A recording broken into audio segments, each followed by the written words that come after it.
नमस्कार, आप देख रहे हैं न्यूज प्लस 21। मैं हूं आपके साथ ललिता चक्रधारी और खबर है राजधानी रायपुर की।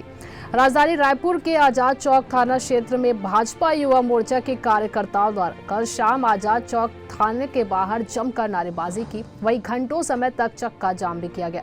भाजपा युवा मोर्चा के द्वारा यह चक्का जाम शहर के जी मार्ग से गुजरने वाली जनता के लिए सरदर्द बना रहा। नारेबाजी और थाने के घेराव करने के दौरान करीब 5 घंटे तक लंबा जाम रहा। वहीं 3 एम्बुलेंस भी फंसे रहे। दरअसल बीते दिन समता कॉलोनी में एक हत्या हुई थी, जिसके आरोपी का आजाद चौक पुलिस जुलूस निकाल रही थी। इस दौरान समता कॉलोनी के पास आईपीएस मयंक गुर्जर ने एक युवक को किनारे हटने के लिए कहा, लेकिन युवक नहीं माना और बहस करने लगा। वह युवक आईपीएस के करीब आने लगा और वर्दी को हाथ लगाने की कोशिश की, साथ ही बदतमीजी भी करने लगा। आईपीएस मयंक गुर्जर का लाख समझाइश के बाद भी युवक धमकी देते हुए कहा कि जानते नहीं हो मैं कौन हूं, जिसके बाद आईपीएस मयंक गुर्जर ने उनका फोन ले लिया। इसी बात को लेकर विवाद बढ़ा और भारी संख्या में भाजपा युवा मोर्चा के कार्यकर्ता आजाद चौक थाने पहुंच गए और जमकर नारेबाजी की। वहीं पूर्व मंत्री राजेश मूणत भी इस धरने पर बैठ गए। त्योहारी सीजन होने के चलते लोग का बाजार आना जाना लगा हुआ है और इसी बीच भाजपा युवा मोर्चा के कार्यकर्ताओं के प्रदर्शन की वजह से आम जनता को काफी दिक्कत का सामना करना पड़ा।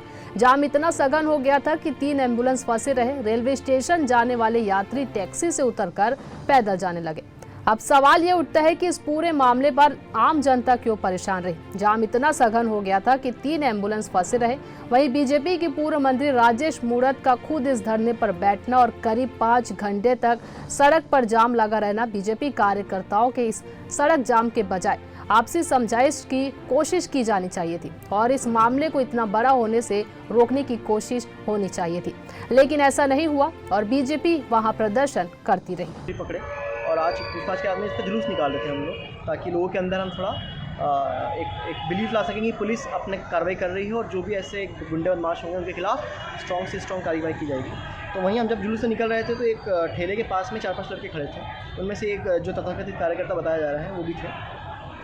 उनको हमने बोला कि आप यहाँ से हट जाइए, जुलूस निकल रहा है, आप यहाँ से हट जाइए और यहाँ पे मर्डर हुआ है, यहाँ पे आपका रहना ठीक नहीं है। मैंने उसका अच्छा सोचते हुए बोला कि आप यहाँ पे रहना ठीक नहीं, मर्डर हुआ है, हम कोशिश कर रहे हैं कि यहाँ पे सिचुएशन कंट्रोल कराएं, लेकिन उसके बावजूद वो नहीं सुना, वो नहीं उठा। मैंने उसको फिर से बोला हट जाइए यहाँ से, वो फिर भी नहीं हटा। फिर वो उठ के पीछे आता और मेरे ऊपर मेरी वर्दी के ऊपर आने की कोशिश किया और मैं राष्ट्रपति का जो यहाँ पे जो 75 ईयर ऑफ इंडिपेंडेंस वाला जो हमारा मेडल है उसको छूने की कोशिश किया।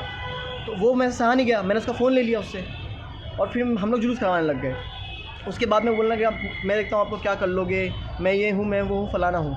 तो हमने उसको यही बोला भाई यहाँ पे कल यहाँ पे अगर तुम लोग 15-15, 25-25 लोगों का गुट बना के खड़ा रहोगे और यहाँ पे जब इतने आसपास के लोगों की तरफ से अगर आप जाएंगे भी, पूछेंगे भी, तो पूरे वहाँ के लोग परेशान हैं उस चीज़ से, जिस पे आज हमें बीजेपी ने यहाँ पे ज्ञापन भी दिया था आज दिन में कि वहाँ पे अड्डेबाजी होती है सर, उसको कंट्रोल करिए। वो देखते हुए हम लोग वहाँ पर गए थे कार्रवाई करने। और उसके बाद में अगर ये होता है तो मुझे नहीं लगता कि ये न्याय संगत है और ये बिल्कुल भी ठीक है कि जब आप आपको एक तो ठीक से बोला जा रहा है कि आप यहाँ से हटिए, प्रेम से, आप प्रेम से नहीं माने, आपको थोड़ा स्ट्रॉन्ग वर्ड्स में बोला कि आप नहीं हटे।